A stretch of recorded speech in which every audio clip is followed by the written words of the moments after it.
Ahora para fazer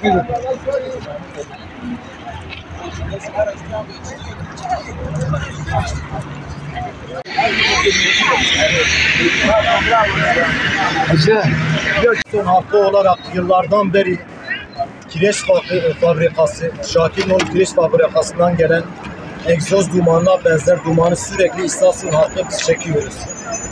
Bundan bir saat önce Büyükşehir Belediyesi'ne biz intikal ettik halkla beraber.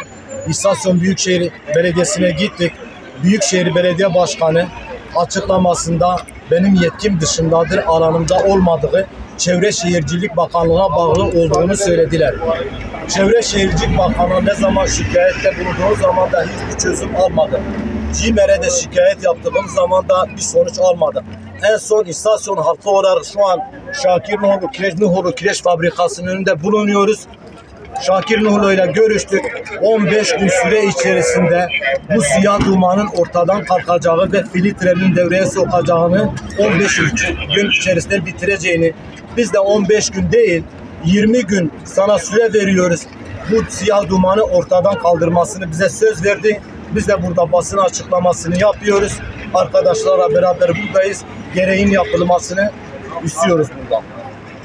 Devlet olarak bize geldik konuşuyoruz. Bak şimdi bırakın biz konuşalım, dinleyelim, derdinizi tam net anlayalım. Tamam. Bak medya gelir, onlar hepsi gelir zaten. Şu an